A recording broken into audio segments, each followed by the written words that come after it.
प्रत्येकाशी घर टू घर, प्रत्येक व्यक्तीशी जिवलगाचं नातं आहे इथनं काय. वसाहतीत तो मोठा दवाखाना आम्ही वीरभद्रमध्ये इथं चालू केलेला आहे. एका दिवसाचा न विलंब करता एवढी सुविधा करून दिली आहे. जसं केंद्रात राज्यात तसंच आमच्या कोल्हापुरात भगवं वातावरण एकनाथ शिंदे साहेबांच्या मुळे व्हावं. तू बाई येऊ नकोस आमच्या दारापर्यंत. आमचं काम केलेलं आहे खेडकर तात्यांनी, सचिन दादानं. एवढा मला भरघोस प्रतिसाद आहे माझ्या भागातनं. माझ्या माणसांचा माझ्यावर विश्वास आहे. नमस्कार. कोल्हापूर महानगरपालिका निवडणुकीच्या पार्श्वभूमीवर आज आपल्यासोबत बोलण्यासाठी आहेत प्रभाग क्रमांक 8 मधील शिवसेनेच्या अधिकृत उमेदवार अनुराधा खेडकर मॅडम. अनुराधा खेडकर ह्या कोल्हापूर महानगरपालिकेचे माजी उपमहापौर सचिन खेडकर यांच्या पत्नी आहेत. या सध्या प्रभाग क्रमांक 8 मधून शिवसेनेच्या धनुष्यबाण या चिन्हावर निवडणूक लढवत आहेत. त्यांचे नेमके मुद्दे काय आहेत आणि कोणता अजेंडा घेऊन ते मतदारांसमोर जात आहेत हे आपण त्यांच्याकडून जाणून घेऊयात. मॅडम नमस्ते. नमस्कार. काय सांगाल, आता प्रचार यंत्रणेनं गती घेतलेली आहे, काही दिवस फक्त शिल्लक राहिलेले आहेत, कसा मतदारांचा प्रतिसाद मिळतोय? नमस्कार. मी अनुराधा सचिन खेडकर, प्रभाग क्रमांक 8 ची शिवसेनेकडनं उमेदवारी एकनाथ शिंदे साहेबांच्याकडनं मार्फत आम्हाला मिळालेली आहे. एकनाथ शिंदे साहेबांनी आमच्या कुटुंबावर एवढा मोठा विश्वास ठेवला, त्याबद्दल मी पहिला त्यांचे धन्यवाद मानते. गेली सलग 30 वर्ष समाजकारण आणि भागाचा विकास हाच मेन मुद्दा माझ्या मालकांनी म्हणजे सचिन खेडकर साहेबांनी आणि माझे सासरे आनंदराव सावळाराम खेडकर तात्या त्यांच्या मार्फत आम्ही समाजाच्या घरात म्हणजे खेडकरांचं घर हे लक्षतीर्थ वसाहतीमधील एक कुटुंब समाज म्हणजे लक्षतीर्थ वसाहत म्हणजे तात्यांचं एक कुटुंब म्हणून आम्ही कुटुंबातल्या व्यक्तींच्या भागातला आमचा विकास परत त्यांच्या समस्या संपूर्ण सोडवण्याचा प्रयत्न केलेला आहे. अगदी लहान तळ हाताच्या फोडासारखा आम्ही आमच्या भागातल्या माणसांचा म्हणजे विचार म्हणजे जसं तळ हाताच्या फोडाला जपतात तसं आम्ही जपलेलं आहे. म्हणजे इथल्या भागातले आहेत. सचिन खेडकर साहेब असू देत, तात्या खेडकर असू देत, इथं तात्यांचं नाव नुसतं घेतलं तरी सगळी म्हणजे एवढं भाव हे आहे तात्यांचं आमच्या म्हणजे संबंध आहेत. प्रत्येकाशी घर टू घर, प्रत्येक व्यक्तीशी जिवलगाचं नातं आहे इथनं काय. आणि विकास काम म्हणल्यानंतर इथं सचिन खेडकर साहेबांच्या मार्फत मी होतो, सचिन खेडकर साहेब होते, तात्या असू देत, आम्ही इथं विकासाची गंगा आणलेली आहे भागात पूर्ण. इथं म्हणजे जवळजवळ 0 गटापासून वयोश्री गटापर्यंत पूर्ण शासनाच्या योजना मार्फत आम्ही हे केलेलं आहे. त्यात सर्व शिक्षण अभियानातून 2 शाळा उभा केलेल्या आहेत. अण्णासो शिंदे, यशवंतराव. महानगरपालिकेचा इथं 3 प्रभाग म्हणजे लक्षतीर्थ, फुलेवाडी आणि बोंद्रेनगर म्हणून फुलेवाडीत दवाखाना होता आरोग्याचा.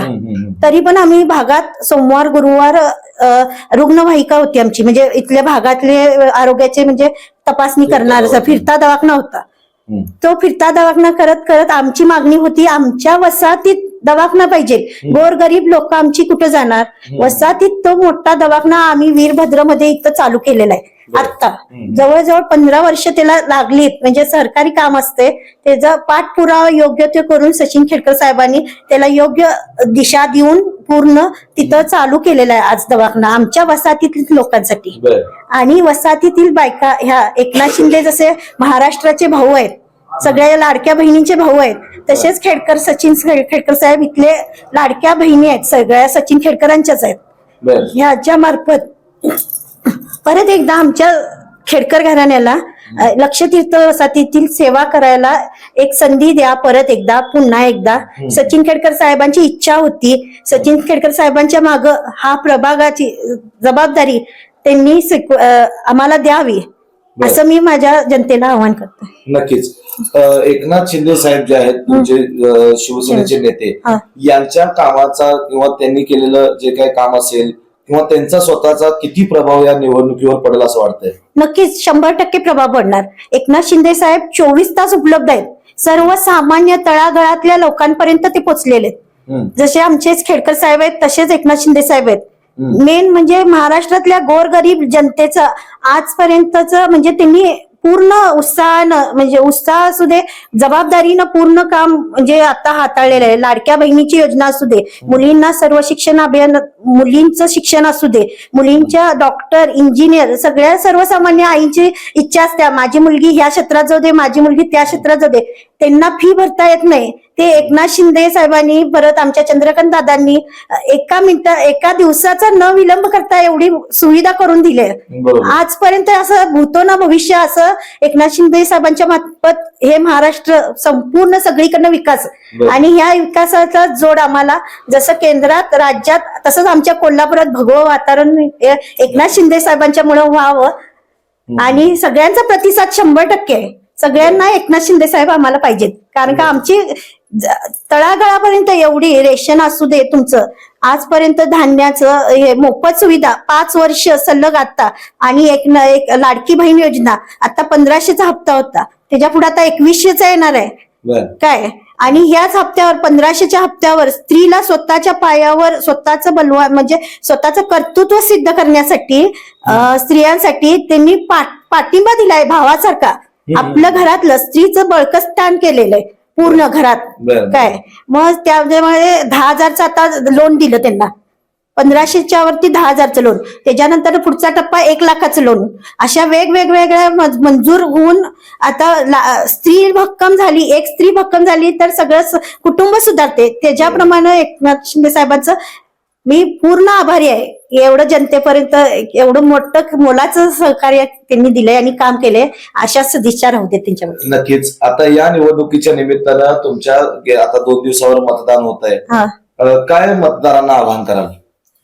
मी मतदारांना एवढंच सांगतोय, सचिन खेडकर साहेबांच्या पाठीमाग त्यांच्या जबाबदारी मला म्हणजे तुमची जबाबदारी आहे खेडकर साहेबांचं, त्याच्याबद्दल मला सगळ्या प्रभागाकडून उत्स्फूर्त प्रतिसाद आलाय. म्हणजे तू बाई येऊ नकोस आमच्या दारापर्यंत, आमचं काम केलेलं आहे खेडकर तात्यांनी, सचिन दादानं, एवढा मला भरघोस प्रतिसाद आहे माझ्या भागातनं. माझ्या माणसांचा माझ्यावर विश्वास आहे. आणि तो 15 तारखेला तुम्ही सगळ्यांनी मला परत एकदा पुन्हा संधी देऊन सचिन खेडकर साहेबांच्या मागं मला आशीर्वाद द्या, एवढंच मी म्हणतो.